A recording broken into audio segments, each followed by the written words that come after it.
Hi everybody, this is Amanda from Story and Stone. How are you today? I hope you're all well and have had a great week and or month. I am here today to do the monthly reading for September 2025, and it's going to be a doozy. We have in the first two positions 4 major arcana cards, so there is some major transitions happening for the collective at the moment. A little bit of housekeeping before we start. This is a reading for the collective and may not necessarily resonate with you, and that's okay. Just take what does and leave the rest. What else? I do offer personal readings. However, I will never cold canvas you for a reading. So if someone approaches you claiming to be me and offering you a reading, please do not give them any money, but rather report and block them. Okay, so the cards I'm using today are, of course, my trusty gold foil tarot, and then I'm going to draw a couple of cards from the Deadly Apothecary, the Deadly Apothecary, is that how you say it? Oracle by Priestess Moon. Sorry for butchering that. Priestess Moon. I can't speak today. I can't speak any day. So let's get to it. So I hope you had a good August. I hope you have had a good week. I'm recording this in the last week of August, which is all about tough love if you watch my weekly readings on my Facebook business page. I am thinking of bringing them to my YouTube video channel because I do want to delete them off my hard drive because, you know, obviously once the week has passed, there is no reason to go back and watch that video again. So yeah, I'm thinking about bringing them into my YouTube channel rather than on my just on my business page. It just creates a little bit more work for me, and so I just have to see how I'm going to fit that into my schedule. Okay, so let's get into it. Okay, so in the overall or the overview position of this month for September, we have the Strength card and the Fool card. So as I said, in the first two positions, which is the overview and the detail of the month, we have 4 major arcana cards. This is massive. We are going through massive transition at the moment, and September seems to be that tipping point. Also, if I think about it in numerological aspects, we are actually in a 9 year at the moment, which is there's a lot of endings. Things are ending. There's a lot of humanitarian stuff going on. And from about September, you usually start to feel the effects of the next year, which of course will be a 1, new beginnings. So it's no wonder that we're getting this major transitioning happening at this point in time. Now, the Fool is all about new beginnings. The Fool is about having faith, putting faith in whoever you believe in, the universe, God, goddess, whoever it is, putting faith in that spiritual element and knowing that they have your back and that you are able to take some educated and calculated risks. This does not mean that you can just go off willy-nilly and do whatever you think and not worry about the consequences, because there will be consequences. There are always consequences. So this month you may feel like you have closed a door and you're ready to open a new door and walk through that. Pairing it up with the Strength card. Now the Strength card is not about male, aggressive, domineering strength. It's about that quiet feminine strength that women often have in particular, or feminine aspects of ourselves often have that particular strength. It's the strength that builds resilience and courage. It's the strength that says to everybody, you are safe with me. There's no need to be afraid. And I feel like we really need to build that resilience up, build that courage up, that we're going to have to step through this new door knowing that we don't know what's going to happen, but that we're going to do it anyway. There's this real push of energy saying this is the time when we have to pull our socks up and go, I'm going to do this anyway, even if I'm absolutely scared to death. So I also think, sorry, something just come to me and I didn't quite catch it. Okay, so they keep saying this is a new era. And I feel like a lot more people will shut the door on all the crap that's happening in this world at the moment. It's absolutely exhausting. And whilst I try to stay away from it, you're still affected by it. You still hear shit and see shit. And I think we're all just getting to the point where we go, I can't take any more of this in. Our bodies and our brains are not designed to have millions of pieces of information come into us every day. They're not designed for that. That's why we have brain fog. That's why we have short-term memory loss. That's why we can't concentrate on anything, because we have so much crap being thrown at us, and our brain really is fatigued about knowing what pieces of information it needs to keep and what information it can store away or get rid of. So I really feel like that's a big thing. I think you need to be strong in what you bring forward with you, what you take into this next stage with you. What are you going to leave behind? My piece of advice, leave the shit behind. Don't bring that with you. So, when we go down into the detail of this month, we have another two major arcana cards. We have the Hierophant and we have the Lovers. Now, this is all the times these decks have been shuffled, and the Hierophant and the Lovers come out 5 and 6 in our cards. Now, the Hierophant is about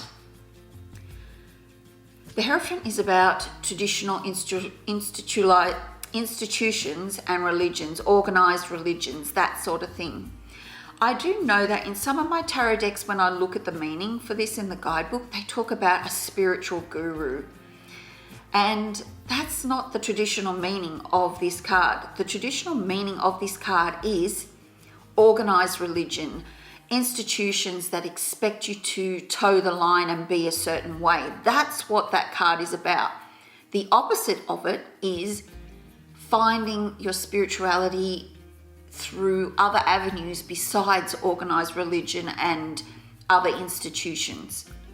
That's the opposite of it. Yet I'm finding that in a lot of newer tarot decks, they're saying that is what the Hierophant is. And ultimately, that is not what the Hierophant is. It is about that dogma, that organized institutions and the organized religions that make us feel guilty for wanting to be happy, where God is presented as a horrible person who's vengeful and judgmental. So this is saying that there may be a choice for you to make, because the Lover's card, yes, it can be about romance, but I don't see it in my deck. I don't see that as the soulmate card. It can be to do with religions, but I feel like it's mostly to do with choice. You have a choice. And this month you have a choice. You have a choice to do it the old traditional way, or you have a choice to do it the new way, the way that you feel connected to. And that choice is totally up to you. As we go into 2026, I feel like we're going to be experimenting with new ways of doing things, because we know that the old hasn't worked for so long. We are a broken society, and we need to make the choices that we need to make so that we can make new traditions. There's nothing wrong with traditions. I love them. You know, I'm a Virgo. I like routine. I like familiarity. I like things being the same. I don't really like change, although I have grown to like it more as I've gotten older. But we know that ultimately a lot of the traditions and a lot of the institutions and the organized religions that we have at this point in time are broken. You only have to look at the wars going on to know that religion is broken. We have to find the reverse of the Hierophant. We have to find our own spiritual mentor, not guru, mentor. And you know what? You could be that mentor for yourself. Do your own research, do your own learning. But you have to make that choice, and then you have to step into it fully. Like the fool just steps into it knowing that he will be protected, that he will be supported. So this month is going to be a real,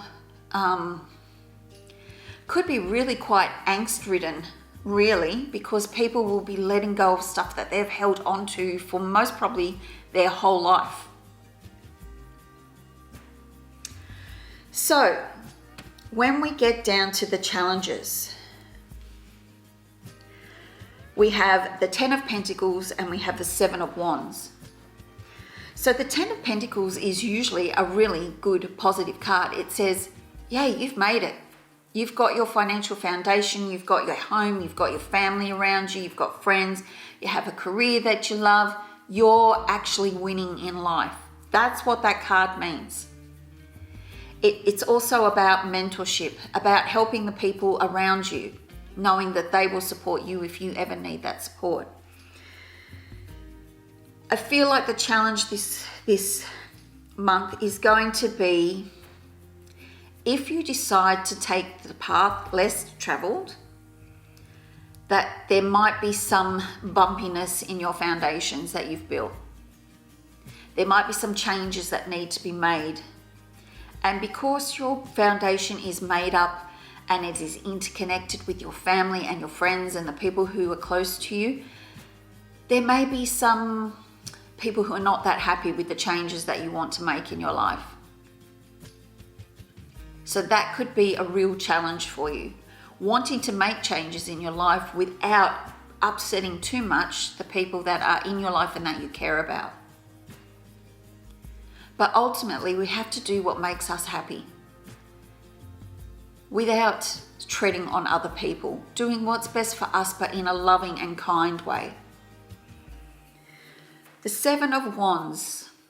The 7 of Wands is about defense. If you look at him, he's standing there ready with his wand. He's got his little wands coming at him. He's ready to defend. He's fighting the good fight. And that might be your challenge. You might have to pick your fights, because otherwise you're going to burn out by the end of the month if you put up a fight for everything. Think about what is important to you and defend that. Yep, defend that as much as you want.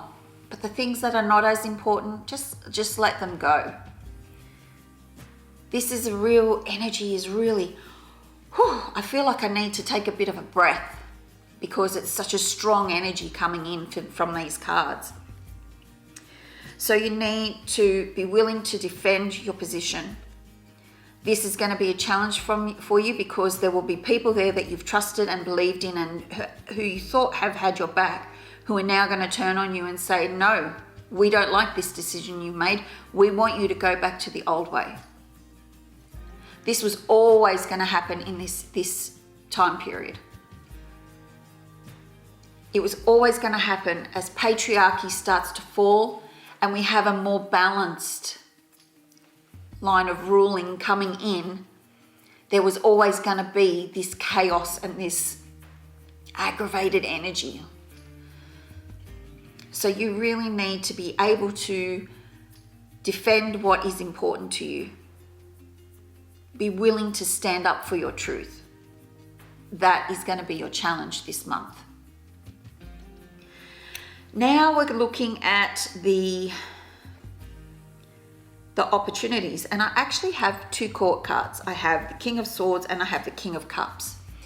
Straight away, even as I was dealing these cards, I could hear heart and head, heart and head, heart and head. So the King of Swords, he's very good. He thinks with his head more than his heart. He's very good at planning and organization. He's very logical. He's very practical. He can be quite hard-hearted. Like he's very unforgiving of fools, I suppose is the best way I can take it. And then you've got the King of Cups. He follows his heart more than his head. He thinks with love, okay? Sometimes he can be a bit distant from people, like he goes to his island and he stays there and he doesn't have anyone around him. This is not the energy that's coming through for this month. They're saying embrace the King of Cups. That the decisions that you make have to only be not from just your head, not just from your heart, but a balance of both. It's really important that you get that balance. So don't make decisions just going, you know, this is what's easier, this is what's practical, this is what's logical. I'm just going to do this. Don't do that. Sit there with the decision and decide what is best for you practically and also in your heart space. This is how we should make decisions all the time. Yet we don't. We don't make our decisions like this. We are either way over in the head space or we're way over in the heart space. It's very hard for us to get that middle space there between the head and the heart. And it's often because ego gets in the way. It doesn't let intuition have its say because it's worried that we will push ego to the side. But really, we need both of them. They both have to come together to make valued decisions in our life. And that's going to be your opportunity to practice that. Practice making decisions that are best for you emotionally, mentally, spiritually, physically. Not just more of, you know, one or the other. So that's your opportunities for this month. It has been a rather quick reading, I must say. I can't actually see the screen from here, so I can't tell how long I've been talking. But you're going to have a really high energy month. And I need you to really, really be aware of the decisions that you're making, the choices that you're making, because you will have to make a choice.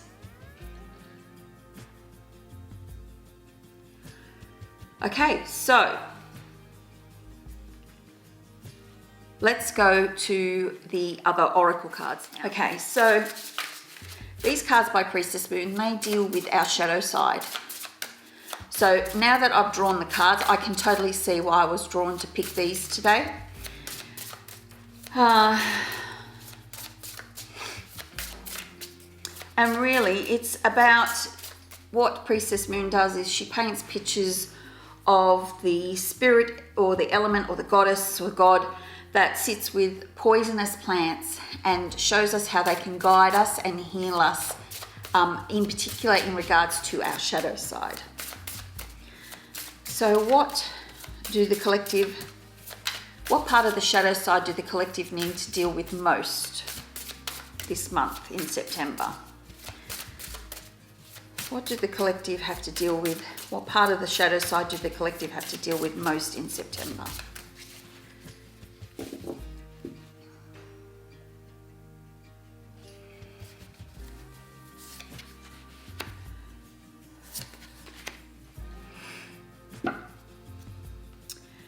Okay, so we have two cards here. I've drawn two. We have Cannabis, which is the healer, and Destroying Angel, which is all about soul contracts.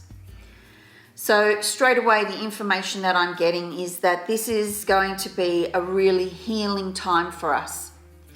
These decisions that we're making and the paths that we're taking, these will be really healing for a lot of us, because for so long we've been following paths that have been dictated to us by society and social media and our peers, and they're not actually aligned with who we actually are. So there is this opportunity for much healing, and that may involve processing things about yourself that you don't like. You know, those things that we don't think about or that we push down, they're the things that we need to deal with this month as well. Now, If you're like me, I believe that we sign a contract before we come down here to embody these human forms. And that soul contract tells us what we're going to be here to learn in this lesson. It does lots of other things too, but for the sake of this video, I'm only going to talk about that. And the Destroying Angel card is all about soul contracts. So for a lot of us, we would have gone way off track. Not all of us, but for some of us, way off track. And now is the time to get back on track, to make sure that we're fulfilling those contracts, that we're learning the lessons that we are supposed to learn. Now, the only purpose, the only reason we are here is to experience joy, to know what it's like to love and be loved. But we do that through these lessons that we learn in this lifetime. And so this month, being such a major transition month, it might be that you start to meet your contract. You start to apply things from the lessons that you've been learning, which means that you tick off a few more things off your soul contract, that you've done them, or that your eyes are wide open and you have an epiphany and you realize that you're living totally misaligned with who you're supposed to be. So I'm just going to quickly read them. So we'll read the healer one first and see what that has to say. And I'm just going to read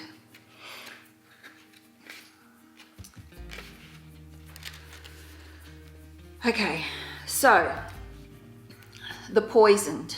The disempowered cannabis is easily overwhelmed and suspicious of everyone.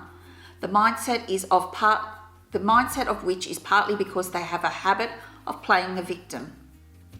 They are stuck in childhood wounds and tend to overact to many things, citing a painful past. Prone to self-pity and asking, why me? Cannabis believes the world owes them a living. They give their power away by too often identifying with their human ego and forget that they are a limitless, shining spirit.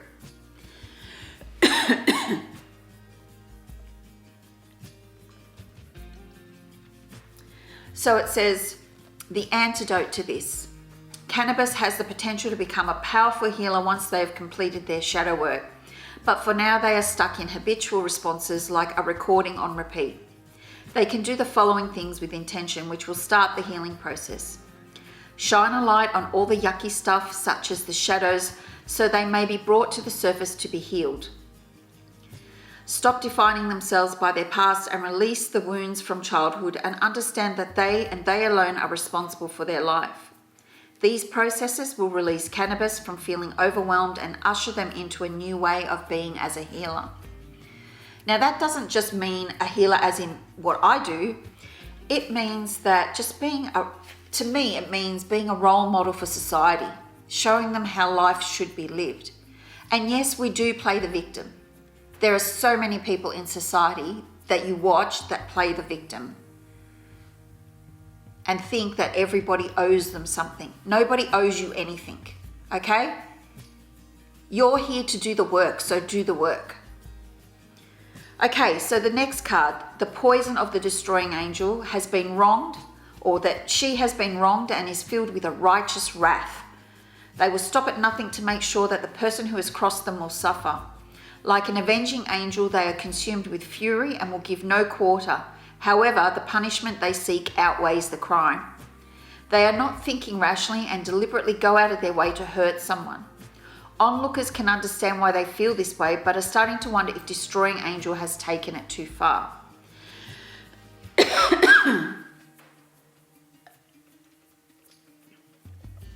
When we do that, you see that in social media all the time. You know, and this cancel culture where someone makes a mistake and their fucking business gets wiped out. I mean, what the fuck? Nobody is allowed to make mistakes. That's the problem with society. That we're not allowed to make mistakes and therefore we don't learn. That's how you learn, by making mistakes and doing better the next time. So what's the antidote for this card? There's a reason why destroying angels' enemy has stirred up so much emotion. They are soul bound and were contracted to meet and challenge each other before they're incarnated on earth. By putting so much energy into retribution, destroying angels' bond to their nemesis becomes stronger and more constrictive. For them to end the connection, they can visualize ripping up the soul contract and saying, I release you. We are no longer bound. Our contract is null and void. They will find that the ire will dissipate and they will start to disassociate from their enemy. While the actions of their enemy are never condoned, the hold over destroying angel will be lessened and they will at last find peace. Okay, so straight away, as I'm reading this, I can see Donald Trump in my head. God forbid. Why would I want to think about him? But what they're saying is a bit different from what I was talking about. They're talking about individual soul contracts, but about people who are sent into your life to cause you so much grief that you actually look at yourself and go, you know why I don't like that person? It's because I do the same thing.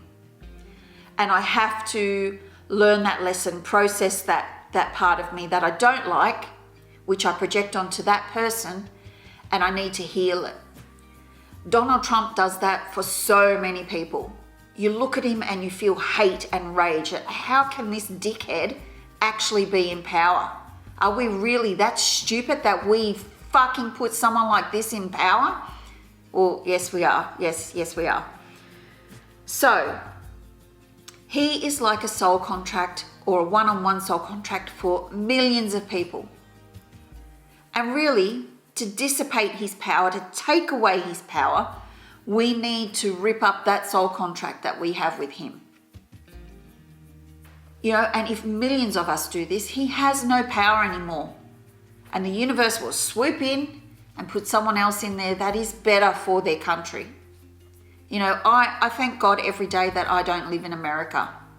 And I really, really feel for the American people there that are being ostracized and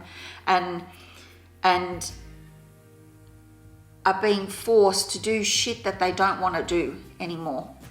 I mean, it's so sad that we in 2025 have gone back to being like we're living in the fucking 1930s or 50s. Anyway, these soul contracts that we have with people, we really need to start clearing them out. Stop keeping them in your life. If you've got someone that really rubs you the wrong way, think about why they rub you the wrong way. This is part of your overall soul contract as well. You know, because before we come down here, before we get into our human bodies, we decide who from our soul family is coming here with us to help us learn lessons. And whilst you may love and adore them up there, down here on earth, you may think they are an absolute arse. But that's why they're here, to teach you that lesson. So these are things that we can work on to help us make this transition a little bit better, a little bit smoother. That's it. That's basically it. So if you have any questions about this or if you want further information about it, please do not hesitate to contact me. You can go to my website, storyandstone.com.au, and see exactly what I do. I'm happy to answer any questions that you have. I hope you have a good September. Please let me know what's going on in your life if you are having some major epiphanies or dark nights of the soul or crises. I would love to know about it, and if I can help you, I would love to help you as well. Have a great month, and I will see you in the next video.